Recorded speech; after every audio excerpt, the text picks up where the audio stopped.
Bonjour, aujourd'hui nous recevons Guylain Cabantous. Bonjour Tristan Cuche.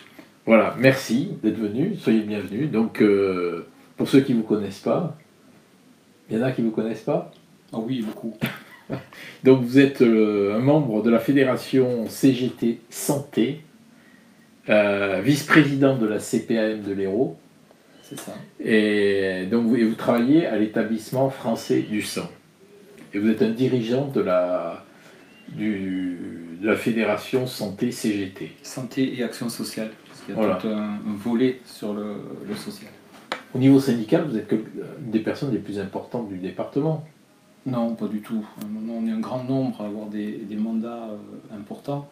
Vous avez les personnes qui siègent au prud'homme, qui sont conseillers prud'homaux. Vous avez les personnes qui s'occupent de la coordination au niveau du département, l'union départementale, l'union locale. De sorte qu'on est un certain nombre, il n'y a pas de hiérarchie entre les camarades de la CGT. D'accord. Donc vous êtes contre la vaccination obligatoire, contre le pass sanitaire, contre les sanctions qu'il va y avoir à l'encontre des salariés Oui. de la santé. Oui. Et les autres aussi.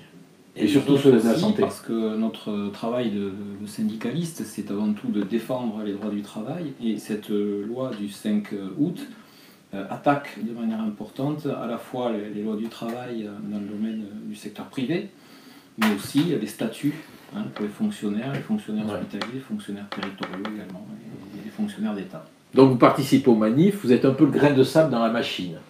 On peut dire ça comme ça. Donc pour vous présenter, vous avez 51 ans, oui. 3 enfants, originaire de Faugères. C'est ça. Petit-fils de vigneron. C'est ça. Père prof de français, profil atypique. Donc votre métier, vous avez un BEP de conducteur routier poids lourd car et vous transportez transport du sang, c'est ça? Oui, je suis rentré en 1996 à l'établissement français du sang comme chauffeur de collecte. Ça veut dire que j'amenais, à l'époque c'était des cars, et j'amenais les cars et le personnel de collecte dans les villages et dans les entreprises pour qu'on recueille le sang des donneurs de sang. D'accord. Donc voilà, vous avez fait. Alors ensuite, bon, comme vous êtes curieux et vous avez un profil original, atypique, donc vous avez fait une licence de philo, un BTS immobilier, vous êtes inscrit dans un master de droit social. C'est ça. Mais votre métier, en fait, c'est agent d'accueil. Oui, après être resté quelques années chauffeur de camion, j'ai demandé à changer un petit peu, à évoluer. Donc mon entreprise, l'établissement français du sang, a souhaité me faire évoluer vers un poste d'agent d'accueil. D'accord, donc vous aimez votre région, vous faites du trek, vous partez 4 jours en autonomie seul ou avec des copains. Vous m'avez dit pendant plusieurs années, j'escaladais 2 fois par semaine le pic Saint-Loup. Oui, quand j'étais plus jeune. Alors maintenant, c'est beaucoup moins. Pourquoi 2 fois par semaine? Parce que j'étais un sportif et je m'entraînais. Donc, c'était pour l'entraînement? C'était mon entraînement. Et vous le faisiez en mode trail ou en mode balade? Non, en mode trek, oui. En mode semi-course. Semi-course, oui, d'accord. Donc vous aimez les classiques de littérature française, Racine, Chateaubriand, Flaubert, et en matière de cinéma, David Lynch et Chabrol. Oui, mais aussi, j'avais oublié de noter un titre de film qui s'adapte bien à la situation, c'est Brasil. D'accord. Je crois que c'est un film qu'on peut revoir en cherchant les points communs avec la séquence que nous sommes en train de vivre. Et avec les réseaux sociaux, 1984 aussi. Oui, tout à fait. Voilà, donc qualité persévérant, défaut, être perfectionniste. Oui, ça peut être un défaut, mais aussi, longtemps j'ai été un homme en colère. Cette colère m'a quitté petit à petit pour faire place à autre chose qui est de la compréhension. Mais longtemps j'étais un homme en colère et ça m'embêtait dans ma vie d'être en colère. Mais je pense qu'il y a des sujets où il faut... Et là vous êtes toujours indigné par beaucoup de choses ou... Oui, je pense que c'est important de s'indigner. Voilà. Quand quelque chose ne va pas, il faut être dans la justesse avec soi-même, il faut le dire, et quand on a des sentiments qui remontent, il faut les dire aussi. Il y a beaucoup de gens indignés en ce moment. Oui, effectivement. des gens indignés, des gens qui ont peur aussi, qui sont malmenés et qui, après une période qui était agitée socialement, hein, quand le coup de massue du Covid-19 est arrivé, on se rend compte que ça a mis beaucoup de tensions dans la société, et d'autant plus que les lois d'exception se sont rajoutées, qui sont des agressions aux libertés individuelles. Voilà. Ok, donc nous on s'indigne à la Glorieuse régulièrement. Très bien, c'est pour ça que je suis là. Merci. Donc avec le 950, donc ça fait déjà 950 numéros. L'année prochaine ça fera les 2 ans. Non, les 20 ans, excusez-moi, la Glorieuse. Les 20 ans. Voilà, donc on revient sur le bouclier social du maire, qu'il a annoncé à grand renfort de communication dans Libération la semaine dernière. Alors ce bouclier social, il nous la baille belle quand on voit que le DIRCAB donc joue les pères fouettards avec les ATSEM. Donc on titre rentrée sociale, antisociale, non, rentrée de point antisocial, tu perds la raison. Oui, c'est un bon titre parce que les ATSEM ce sont des personnes dont le travail est indispensable à la société. D'une part parce qu'il est important de bien s'occuper des enfants et de les mettre en condition de pouvoir recevoir l'enseignement. Et d'autre part parce que c'est un travail pénible, assez mal payé, il faut le dire. Et donc, lorsque ces personnels disent leur mal-être ou refusent des conditions moins bonnes qui vont être les leurs, puisqu'on leur demande de travailler davantage, je pense que la réponse ne doit pas être de balayer d'un revers de main, mais au contraire de les prendre en considération, et c'est quand même le devoir d'un élu ou d'une équipe élue. Et je pense que ça n'a pas été assez fait. Après, c'est pas du tout fait. Oui.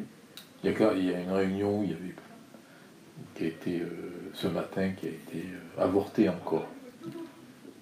Voilà. Et pas d'élu.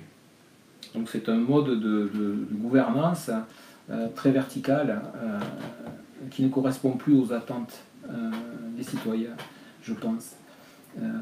C'est étonnant quand même, parce qu'on pourrait attendre mieux d'un maire qui protège, d'un maire de gauche. C'est aussi un maire qui se fond dans les habits de notables, voilà, d'une grande ville. Et donc, bien évidemment, ça doit être assez difficile. Mais effectivement, ce qu'on attend, c'est de la prise en considération. Je ne dirais pas de la bienveillance, parce que la bienveillance, ce n'est pas un terme qui me plaît. Mais en revanche, la prise en considération de ce qu'ont à dire les administrés et les personnels, effectivement, de la mairie et de l'agglomération.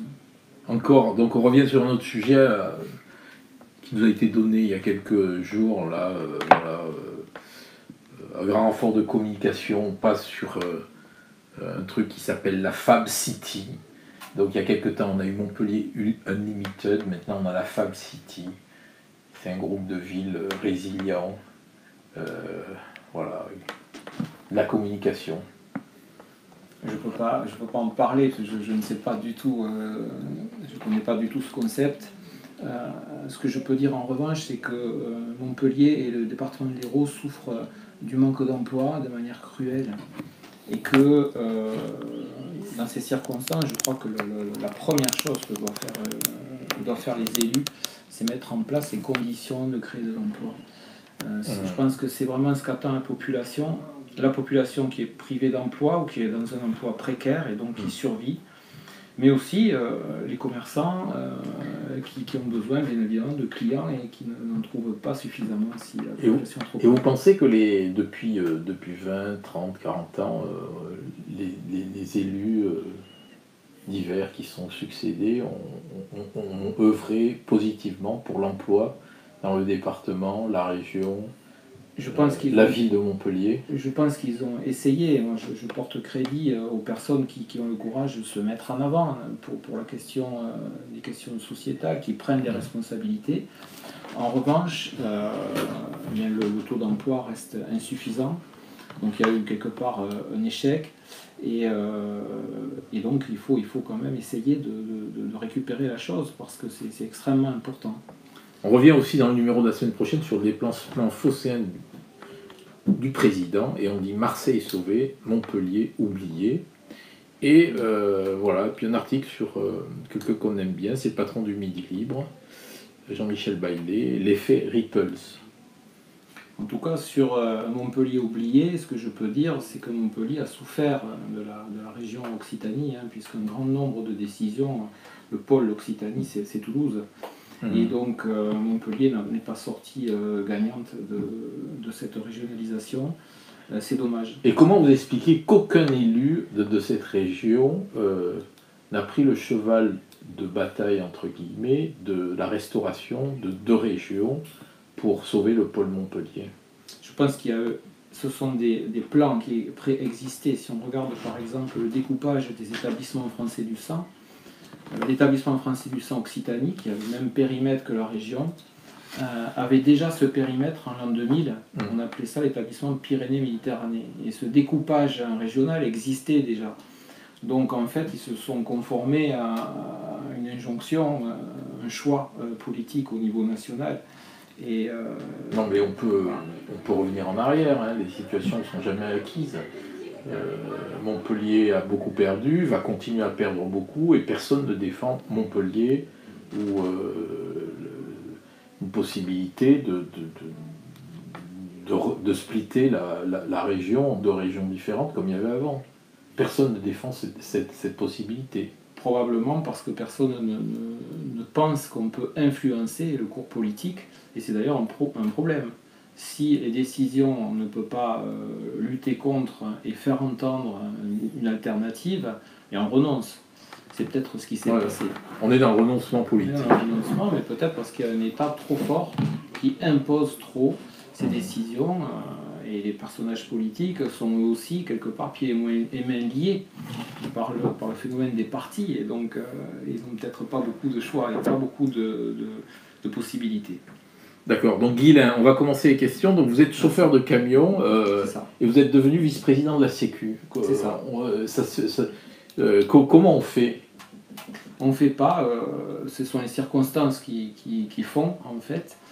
Moi je suis donc un syndicaliste de la CGT qui était engagé, ce qu'on appelle chez nous l'interpro, c'est-à-dire qu'en plus des mandats dans mon entreprise, je m'occupais notamment d'être conseiller du salarié, et donc d'accompagner les salariés lorsqu'ils sont licenciés dans les entreprises où il n'y a pas de syndicat et de représentants du personnel. Et puis donc on m'a proposé de devenir d'abord conseiller CPAM, donc caisse primaire d'assurance maladie, mais suppléant. Voilà, et puis les titulaires sont partis, et donc le suppléant est arrivé. D'accord. Et d'ailleurs, il faut longtemps pour arriver à comprendre, vice-président, à comprendre les enjeux de la sécurité sociale. C'est pas une chose qu'on peut faire en 2-3 ans, c'est assez complexe. D'accord. Et donc ensuite, il y a eu une élection de l'ensemble du conseil, et étant donné que la CGT est quand même la première force syndicale du département, on a demandé à pouvoir avoir le maximum de présidence de commission et aussi de vice-présidence, ce qui s'est passé. Vous devez avoir un pouvoir considérable. Je rappelle qu'on parle de plus de 3 milliards de fonds au niveau d'argent qui est géré par les CPAM dans l'Hérault. Donc en tant que conseiller, conseil d'administration, c'est pas un conseil, c'est plus un conseil d'administration depuis quelques années. C'est un conseil d'orientation qui donne l'idée un peu du pouvoir qu'on a. On a à peu près le même pouvoir que les élus dans une entreprise qui sont élus au CSE. Ah oui, donc vous n'avez pas beaucoup de pouvoir. On a un pouvoir consultatif et en réalité, tout ce qui est opérationnel est pris en charge par les dirigeants, le directeur et son équipe qui prennent en main tout ce qui est opérationnel.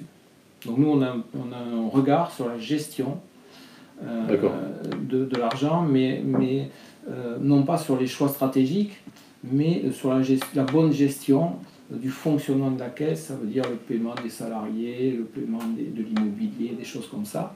Et on a aussi une fonction dans les commissions qui là peut paraître plus humble, mais qui est extrêmement importante, et notamment la commission du recours amiable. C'est lorsqu'un assuré conteste une décision de sécurité sociale, le Code de la sécurité sociale l'oblige à faire une demande amiable Il a passé devant la commission de recours amiable. Et là, on voit les dossiers les uns après les autres. Il y a un vrai travail qui est fait par rapport à l'assuré. Il y a d'autres commissions, la commission des pénalités, la commission des usagers, la commission de gestion du risque, etc. On parle parfois de discrimination syndicale. Ça arrive toujours. Vous en avez vous-même été la victime parfois. Je ne peux plus dire que j'en étais la victime puisque je n'ai pas gagné mon procès à l'établissement français du sang sur ce point-là. En revanche, c'était il y a de nombreuses années.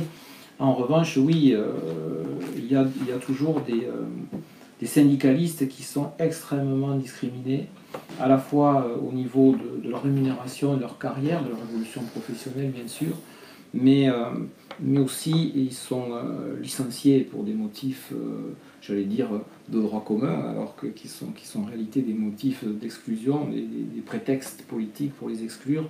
Et je voudrais signaler, en profiter pour parler de deux syndicalistes dans la même boîte. Alors c'est pas à Montpellier, hein, c'est dans le 93, mais c'est pour vous dire, vous avez une secrétaire de CSE, Madame Husna Seker, qui a été licenciée après qu'on son entreprise lui ait demandé de quitter son poste et d'aller sur un poste moins intéressant et qu'elle ait refusé. Donc l'inspection du travail a refusé le licenciement et le ministre a accepté ce licenciement de cette dame qui est aide-soignante dans un EHPAD. Et le trésorier du comité économique du CSE, M. Cédric Grignon, lui, une plainte a été déposée contre lui pour un vol hypothétique. Une enquête à charge a été faite contre lui et il a failli aller en prison parce que dans l'enquête, il y avait des photos et il y a eu un intervertissement des photos. Alors qu'il était innocent, il a failli aller en prison, il est resté 1 an sans salaire. Et donc, ensuite, il n'a pas pu rentrer dans son entreprise, il a essayé, il est parti. C'est pour dire le genre de discrimination qu'il peut y avoir dans les entreprises. Là, en l'occurrence, il s'agit de l'entreprise Domus Vie. Donc, il y a plusieurs EHPAD dans l'Hérault aussi. D'accord. Est-ce qu'il n'y a pas une baisse du niveau d'influence des syndicats ? En tout cas, on s'aperçoit que bien évidemment, il y a une baisse de l'impact des syndicats dans la vie des entreprises, mais aussi d'une manière générale, hein, parce que nous siégeons par exemple à la sécurité sociale, à Pôle emploi, des choses comme ça. Et effectivement, comme l'activité syndicale est de plus en plus compliquée, les syndicalistes ou les personnes en fait qui prennent cette charge, en fait, qui sont des salariés, hein, qui n'ont pas des formations d'énarques ou qui n'ont pas des formations, voilà, qui sont des salariés comme les autres, attaqués avec des lois aussi qui minimisent l'action syndicale, manquent de succès dans les actions syndicales. Voilà. Et c'est un véritable problème parce que du coup, ce sont les salariés eux-mêmes qui sont moins défendus. Donc, quelle est la présidence qui a porté le plus de coups à l'action syndicale ? Franchement, toutes ont contribué à égal, avec un succès égal dans ce domaine-là. Tous au même niveau ? Parfaitement. De droite ou de gauche ? De droite et de gauche. Je vous rappelle que les lois travail, c'est quand même... C'est Hollande. Voilà, c'est Hollande. Oui, je sais. Et ça s'est continué par les ordonnances Macron, qui rendent d'ailleurs l'accès au prud'homme extrêmement compliqué. Donc en fait, tous ont contribué parce que tous appliquent la même idéologie libérale, en le disant ou en ne le disant pas. Hein. Hollande avait dit « mon ennemi, c'est les banques ». C'est pas vrai. Et ça depuis Rocard même. C'est pas de maintenant. Est-ce que le fait que les syndicats ne soient pas unis, c'est pas aussi un handicap ? Non, c'est pas un handicap parce qu'en fait, un syndicat, qu'est-ce que c'est un syndicat ? Un syndicat, c'est un outil constitutionnel qui est au service des salariés. Et un syndicat sans les masses, comme disait Henri Krasuki, il ne pèse pas. On a beau avoir de bonnes idées, si on n'a pas des masses avec soi, ça ne marche pas. Et ce qui est important, c'est que les salariés se syndiquent et s'emparent de la diversité de leur syndicat. C'est ça qui est le plus important. C'est pas la guerre entre syndicats, a très très peu d'impact sur la réalité dont on parle. Et aujourd'hui, une partie de vos troupes font partie des Gilets jaunes ? Moi, je n'ai pas connaissance, je ne suis pas très engagé dans le mouvement Gilets jaunes. Ceci dit, je le regarde avec considération. Et bienveillance. Et bienveillance, parce que justement, c'est une manière horizontale de traiter les problèmes et d'envisager la société. Et donc, c'est une manière qui me plaît particulièrement, dont on aurait pu penser qu'elle était inefficace, que les gens n'arriveraient pas à s'organiser horizontalement, qu'il fallait absolument de la verticalité. Et bien, c'est pas vrai. Les gens sont tout à fait adultes. Et on voit bien dans ces mouvements, et dans les mouvements de manifestation des samedis, qu'il n'y a pas besoin de leader, et que les Français, les citoyens qui manifestent, savent pourquoi ils le font, et ils le font très bien. On a l'impression que la CGT s'est un peu émancipée du Parti communiste. Est-ce que c'est vrai, ou est-ce que... Oui, quel est votre regard là-dessus? Oui, bien sûr. Il n'y a pas de... Avant, ils étaient très liés, non? Oui, dans l'histoire, c'est arrivé. Puis à partir d'un certain moment, ça c'est... C'est quand le moment? J'aurais du mal à vous dire la date, mais c'est il y a une quinzaine d'années, une vingtaine d'années. Et donc il y a un ensemble de comment dirais-je, de militants, de partis politiques, qui sont également des syndicalistes. Mais ce qui est important quand on a une activité syndicale, à mon sens, c'est de prioriser cette activité syndicale, quoi. Voilà. D'accord. Nous en sommes où aujourd'hui avec la santé publique? Alors, je sais que c'est un vaste sujet, hein. On peut y passer 3 heures dessus. La santé publique, c'est le résultat de politiques de santé publique et de politiques qui ont consisté durant plusieurs années à limiter le coût de la santé publique par l'intermédiaire de la sécurité sociale et de l'URSSAF. Vous savez que l'URSSAF, c'est la branche de la sécurité sociale qui permet de récupérer les cotisations. Et donc, comme les cotisations sont mal récupérées, comme de notre côté, l'État, qui d'un certain point de vue... Excusez-moi, elles sont mal récupérées, elles sont de plus en plus mal récupérées, ou elles sont mal récupérées pour 2 raisons, pour 3 raisons. Premièrement, le chômage, donc crée un manque. Deuxièmement, les grosses entreprises négocient les cotisations qu'elles doivent reverser à l'URSSAF, et donc ça fait un manque. Enfin, les petites, elles ne peuvent pas négocier. Non, les petites, c'est comme les petites gens sont tous à la même enseigne. Ouais. L'ultralibéralisme, je vous rassure. Le petit employeur. C'est à partir de quel niveau de cotisation à l'URSSAF qu'on peut négocier? Quand on est une grosse entreprise nationale. Voilà. C'est-à-dire combien de salariés?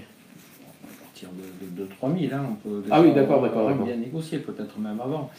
C'est-à-dire qu'on va voir Bercy, on leur dit voilà, je voudrais une petite remise sur mes cotisations. C'est ça, exactement. Et Bercy. Et donc, Bercy considère, au nom de l'effort nécessaire pour tendre vers le plein emploi, qui est un paravent en réalité, qui n'est pas fait cet effort, et considère que donc on peut bien dégréver les cotisations des grosses entreprises. Et elles sont dégrévées à quelle hauteur, par exemple? Vous avez des exemples? Ça peut être important. Non, j'ai pas d'exemple. Ça peut être des 3/4.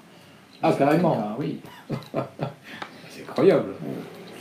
Donc c'est un réel problème. Et l'autre problème, c'est sur les lois de budget de la sécurité sociale, qui n'ont pas toujours existé. Mais ces lois fixent un objectif. Et ça n'a pas toujours été le cas.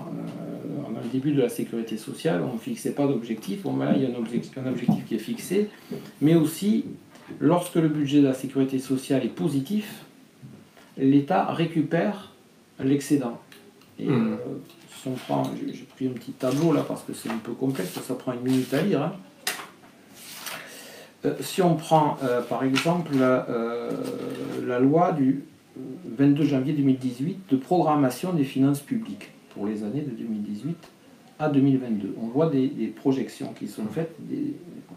Alors on voit qu'en 2016, il y avait un déficit de 2,9 milliards. Très bien. En 2017, il y avait un excédent de 4 milliards. Très bien. En 2018, de 12,5 milliards. Il était prévu 19,9 milliards en 2019, 20,3 milliards en 2020, et 20,9 en 2021 et 21,7 milliards en 2022. C'est incroyable ces excédents. Moi je croyais que c'était tout le temps déficitaire. Vous pensiez que c'était totalement déficit. Eh bien Ouais. non. Mais l'État a mis en place tout de suite après une sorte de rééquilibrage en rattrapant le CICE. Vous savez, le fameux CICE. Donc on a permis aux entreprises de les dégréver de cotisations sociales pour les salariés qui touchent entre le SMIC, qui est le salaire minimum théorique, et 1,6 fois le SMIC.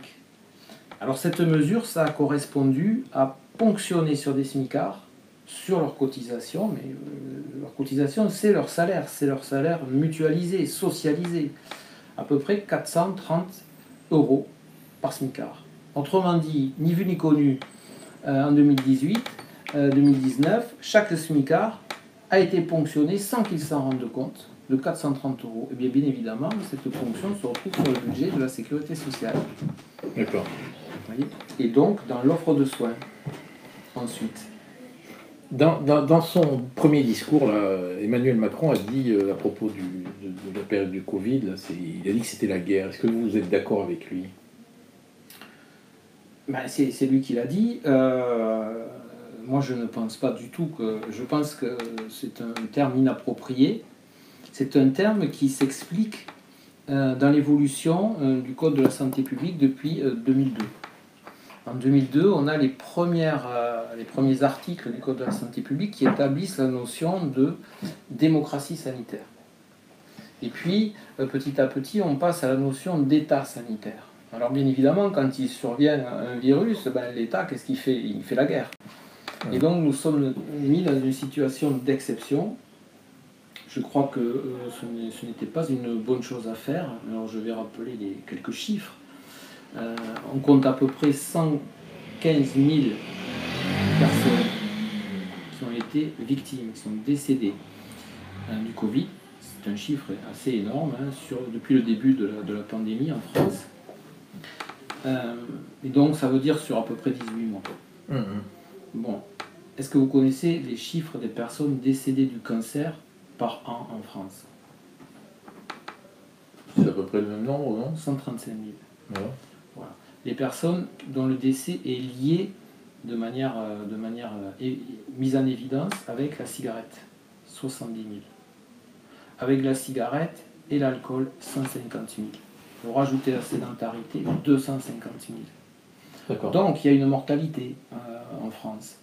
Mais comme on n'est pas habitué à manier ces chiffres et qu'on n'a pas envie de parler de ces chiffres parce que ce sont derrière des personnes quand même qui décèdent et leurs familles qui sont dans le deuil, on ne sait pas comment comparer.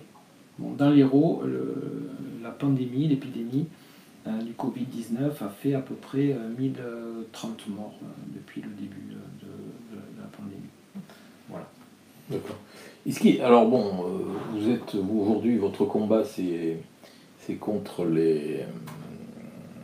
c'est venir en soutien des salariés de santé qui ne se vaccinent pas et qui vont avoir des problèmes rapidement, là, c'est à partir de quand qu'ils vont avoir des problèmes? Ils en ont déjà, ils ont subi de très fortes pressions pour être vaccinés depuis fin août. On estime qu'il y a, dans le corps médical global, il y a combien de soignants qui se vaccinent pas? C'est très difficile à dire parce que beaucoup n'osent pas le dire, ils sont quand même terrorisés. Il y a par exemple des infirmières, je ne citerai pas l'établissement de santé montpelliérain dans lequel on m'a rapporté ces choses-là, qui ont entendu leur équipe de santé, les médecins, dire qu'il ne faudrait pas soigner les patients du Covid qui n'auraient pas été vaccinés, et que même on pourrait mettre les non-vaccinés dans des cours et les fusiller. Vous imaginez si elles sont allées se déclarer ne voulant pas se faire vacciner? Ouais, c'est que... Dans une grande clinique de Montpellier. Donc, c'était des plaisanteries de carabin, non? Oui, mais ça les a pas fait rire apparemment. Je les ai récupérés un petit morceau et à la petite cueillère, quoi. Et donc, moi je pense qu'on est à peu près autour de entre 10 et 15%. Voilà, donc est-ce que l'exécutif aurait dû s'y prendre différemment pour traiter ces affaires sanitaires d'enrôlement obligatoire au niveau du vaccin? Déjà, le fait de vouloir obliger les gens à se vacciner sous-entend que les gens ne voulaient pas. Donc la question se pose, est-ce qu'il faut obliger les gens, comme quand une guerre est déclarée, est-ce qu'il faut prendre tous les hommes et les amener au front? C'est une véritable question. Moi, je ne suis pas d'accord. Je suis quelqu'un de pacifique, je ne suis pas pour qu'on envoie des gens au front. D'autant plus qu'on sait que ces vaccins, le vaccin c'est une très bonne chose. Hein. Quand on regarde comme ça le vaccin, c'est chouette. On se vaccine et on n'est plus malade. Vous êtes vacciné? Non, je ne suis pas vacciné, je vais vous expliquer pourquoi. Mais le problème, est-ce que c'est un bon vaccin? Est-ce que ce vaccin a des effets indésirables? Et est-ce que le bénéfice-risque y est bien pour tout le monde?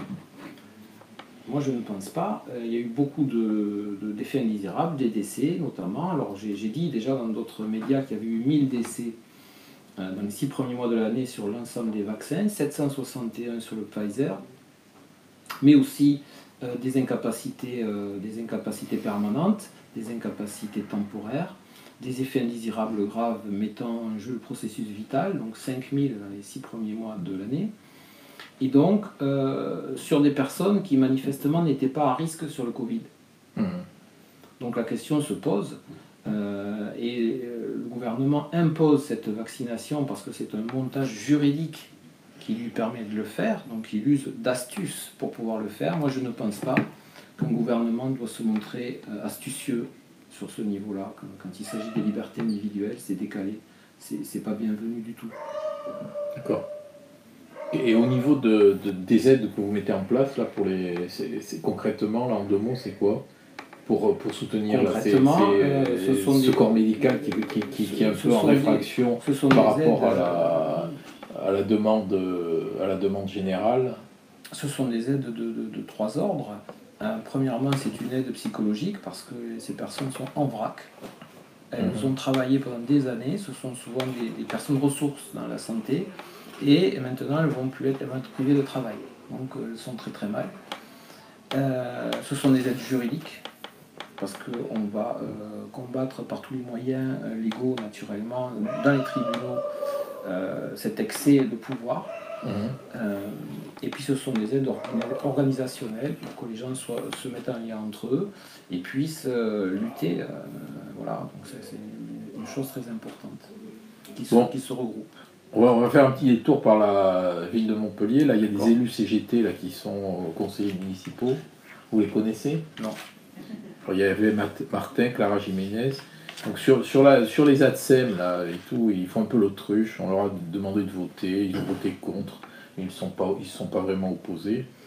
Est-ce qu'on peut dire que la politique des élus CGT, lorsqu'ils sont au pouvoir, c'est un peu la politique de l'anguille avec le PS? C'est 2 choses différentes. Quand quelqu'un s'engage dans un parti politique, il répond à des injonctions politiques. Quand quelqu'un fait du syndicalisme, il fait de la politique d'une certaine manière, mais pas dans un parti. Donc il ne répond pas aux injonctions d'un parti. Je ne pense pas qu'un élu réagisse de la même manière s'il est élu dans une agglomération ou dans une mairie ou s'il est syndicaliste. C'est des choses complètement différentes. C'est 2 visages différents. Je pense. D'accord. Je pense. Mais en fait, c'est quand même la CGT, quoi. C'est le même syndicat. Mais quelqu'un qui va être syndiqué CGT dans sa boîte, il peut tout à fait avoir une orientation politique qui l'amène à avoir des réactions différentes. D'accord. Moi, ça me c'est en même temps de Macron, quoi. Ce que je pense, c'est que quand même, quand on est à gauche, on se doit de soutenir ceux qui sont dans la difficulté et qui semblent les plus faibles face à l'administration, à son rouleau compresseur. D'accord. Aujourd'hui, tout augmente, les pâtes, le gaz, la rentrée. Vous avez vu, c'est carrément le rouleau compresseur. Est-ce que vous avez demandé un réajustement des salaires? Parce qu'on vous est inédit. On demande depuis de nombreuses années un réajustement des salaires, un SMIC à 1 800 €, et bien évidemment qui se décline dans le reste des grilles salariales. Et depuis des années, on ne nous écoute pas. Mais il faut aussi dire que les prix sont extrêmement chers et qu'il faudrait aussi peut-être un contrôle des prix, notamment les prix de l'immobilier, qui tire finalement une certaine inflation, quoi. Voilà, il y a une autre mesure à Montpellier qui fait couler beaucoup d'encre, c'est les 30 km/h. Ça vous a pas échappé? Mais je fonctionne avec un logiciel là, qui me dit en permanence à quel kilomètre-heure je dois aller. Et je remarque qu'il est resté sur les anciennes. Sur les anciens. Il faut faire un reset. Il faut faire un reset sûrement. Ce que je pense, bon, il est devenu très difficile de circuler dans Montpellier. Quand on n'a pas une nécessité vitale à prendre la voiture, c'est peut-être bien. Moi, je viens en tram, en vélo, etc.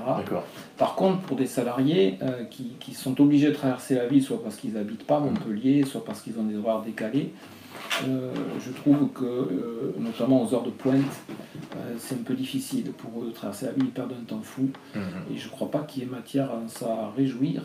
Et je ne pense pas que c'est une mesure sociale. Au contraire, c'est une mesure qui pénalise les personnes qui sont obligées de prendre la voiture. On vient de se procurer une note de la mairie, là, où le DG annonce qu'il ne s'interdit pas de prendre des sanctions disciplinaires contre les agents qui ne respecteraient pas les 30 km/h. Tous les agents qui circulent avec des voitures de la mairie. Et pensez-vous que le tram va... Oui.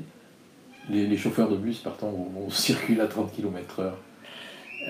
Je ne sais pas ça, je ne suis pas calé en droit administratif, mais je pense que c'est comme le droit privé, il est interdit de mettre des sanctions financières aux salariés.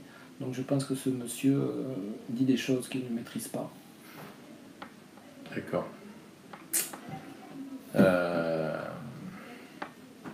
Que faites-vous concrètement pour aider les personnes du corps médical qui ne veulent pas se faire vacciner?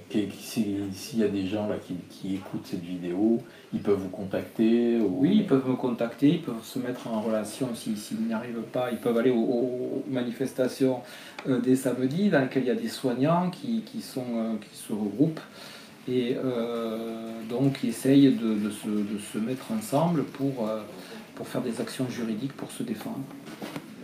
Voilà. Pourquoi, selon vous, les scientifiques qui étayent ce non-consentement vaccinal sont raillés par les médias? C'est un gros problème parce que, vous savez, la science, c'est pas un dogme. La science, précisément, c'est la controverse. Et quand on entend qu'il faut croire au vaccin ou croire à un avis scientifique, c'est l'inverse de ce qu'enseigne la science. En France, vous avez un mécanisme qui permet d'établir une vérité scientifique. C'est l'ANSM, l'Agence nationale du médicament. Le pouvoir de la directrice, là c'est une directrice, avant c'était un directeur, directrice ANSM, c'est de décréter le vrai scientifique. C'est un vrai problème de société. Parce que là, on en est au temps de Galilée, quoi. Hein, ça fait vraiment penser à ça. Vous avez des professeurs d'université, vous avez des gens qui ont eu des carrières sans faille, qui ont été décorés, que personne n'avait à se plaindre d'eux. Ils étaient pris au sérieux, et du jour au lendemain, ils deviennent des charlatans, ils deviennent des gens fous, extrémistes, et c'est vraiment une chasse aux sorcières, et c'est très inquiétant pour notre démocratie. Hein. Je crois que c'est... Voilà. Si vous voulez bien, on va terminer par la question chapeau. Allez, question chapeau.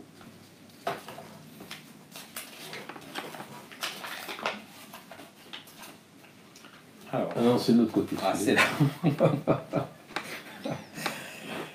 Sur le pass sanitaire, pourquoi n'êtes-vous pas sur la ligne du syndicat? La ligue du syndicat? La ligne de votre syndicat. Ah non, c'est exactement la ligne du syndicat. La CGT s'est exprimée de manière très claire là-dessus. La CGT, la ligne de la CGT, elle estime que le vaccin est une bonne chose, mais que... voilà, que le vaccin est une bonne chose. Bien sûr, oui. Mais elle est absolument opposée à la manière dont ce vaccin est imposé et au pass sanitaire qui est une restriction exagérée, démesurée des droits individuels. Et est également opposée à la suspension des professionnels de santé qui ont travaillé, donc tout le monde applaudissait il y a quelques mois, et qui ont donné beaucoup et qui se trouvent maintenant marginalisés. C'est pas une position tranchée, quoi. Je vous l'ai dit. La CGT considère, avec ses ressources, que le vaccin c'est une bonne chose de manière générale. Voilà. Si vous voulez mon avis personnel, moi je considère qu'on ne peut pas établir une politique de santé uniquement sur le vaccin, et je pense que c'est aussi la ligne de la CGT. Ce vaccin est un pur produit de l'économie libérale. On a créé un besoin avec le Covid-19, dont on a su que le pangolin, le pauvre, n'y était pour rien. Ensuite, bien sûr, on affole les gens, bien sûr, c'est grave. Ensuite, on sort à la va-vite un vaccin. Ensuite, on le fait distribuer sur le dos de l'argent public. On dit aux gens qui vont être gravement affectés par ce vaccin, mais on vous remboursera. C'est l'ONIAM, l'organisme national de remboursement des incidents médicaux, qui va vous rembourser. L'ONIAM, justement, il est financé par la sécurité sociale. Autrement dit, il s'auto-rembourse, les Français. Et ensuite, on met en place des lois liberticides. Et on réduit l'offre de soins, on continue de fermer des lits, et jamais on ne pourra remplacer le soin par des vaccins. Il faut ouvrir les yeux. C'est une ligne Maginot. On avait fait ça pour la grippe, et regardez, alors tout le monde était vacciné dans les EHPAD contre la grippe, eh bien, les protocoles n'étaient pas bien réalisés, bien mis à jour, qui permettaient de lutter contre les épidémies. Eh bien, on pensait être protégé par le vaccin de la grippe. Eh bien, c'est le Covid qui est arrivé. On a quand même en France cet atavisme de la ligne Maginot, quoi. Je pense qu'il faudrait un petit peu revoir nos circuits là-dessus. Très bien. Je vous remercie. Voilà. Merci à vous.